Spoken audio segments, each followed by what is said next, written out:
Hi there. Welcome to day 26 of Reflections of Joy. Today's section is entitled The Friend. Each one of us has that one friend who keeps you on your toes. You know the one. She looks fit without effort, has a beautiful smile, always looks put together, and is gracious and loving to everyone she meets. You feel flattered when she asks you to meet her for lunch, and you are inspired to look your best when you're with her. She is perfect in every way, and you just can't get over how great her life is. Yet, if you could read her mind, you'd discover she's just like you. There's a list of things she doesn't like about herself. When I was younger, I used to say things like, I feel fat, or I look gross. Never thinking about how my negative self-talk hurt me, deep down where only my heart remembers. Those words affected me long-term as much as any spoken by another person. The more you put yourself down, the more you believe it and act it out. Later on, when I was coaching, I witnessed the damage negative self-talk had on others. Trim athletic members would be talking amongst themselves, grumbling about how a weekend of overindulgence made them bloated. I can't believe how fat I looked, slipped out more times than I would have hoped into the ear space of unsuspecting challengers. I could see the doubt creep into their expressions as if to say, what does she think about me? Until you learn to love yourself enough to eliminate the bashing, learn to silence it. I guarantee that someone in your circle of friends considers you their inspiration. Maybe they weigh more than you. Maybe they're struggling to find life balance. Maybe, just maybe, they would give anything to live the life you live. When you put yourself down in front of them, imagine how they think you look at them. Let's discuss something else while I'm on a roll. There is one who thinks you're perfect. He loves you like no one else ever could. He sees your potential, beauty, and goodness, and it breaks his heart that you can't see it in yourself. After my first challenge, I thought fit was it, and I suppose it was, for as long as it lasted. This time, I'm attempting to change how I view myself, noting the progress instead of focusing on the areas that still need work. I started listening to my husband, sons, and friends who were all cheering me on. Initially, it was hard to change how I viewed myself. But over time, it's become easier to believe I'm beautiful just as I am.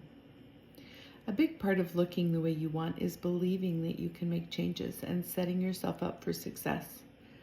This starts with making your health and happiness a priority.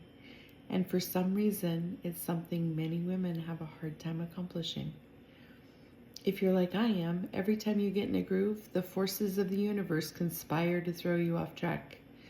I'd read about women who made appointments with themselves, but I didn't do it with myself until recently. Figure out what works for you and stick to it whether you're tired, out of town, or in the middle of a big project at work. Give yourself enough room to modify your plan, but don't walk away. Learn to put yourself first regarding your health, and you'll stop the yo-yo you've been riding on. It's vital to plan your week. Sit down at some point every weekend and look at the week ahead. You need to know when you have time to cook and work out and when social obligations might force you to alter your routine. If you still have kids at home, it's critical to include the whole family in the process.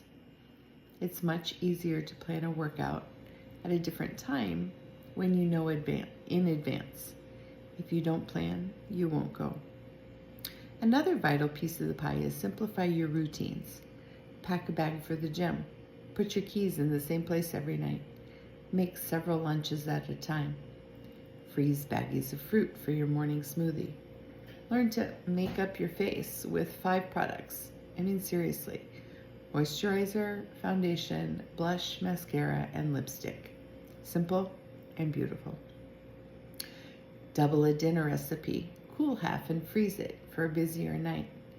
Work hard to follow these routines until they become a habit. Finally, surround yourself with support. There's nothing worse than sitting in someone's driveway at 5 a.m. on a cold, rainy day, unless, of course, you're the one inside the house who forgot to set an alarm, rushing around in the dark trying to find your sports bra. I doubt your friendship will end over a random snooze button, but it's not a good way to start the day. Fortunately, if I know someone's waiting for me, I almost always wake up before the alarm. Whether you carpool or drive separately, find a buddy as you begin your journey. Hold one another accountable and share the load by swapping healthy meals, making after-workout snacks, or planning date nights together. It's easier to find the good stuff when sharing the load with a friend. If you don't have an accountability partner or someone cheering you on at home, I strongly encourage you to sign up for at least one group fitness class each week or work with a personal trainer. Positive feedback and accountability are crucial for continued motivation in the gym, and it just feels good to have someone in your corner. How can you be that friend? How could you use the help of a friend? Think about it. Have a good night.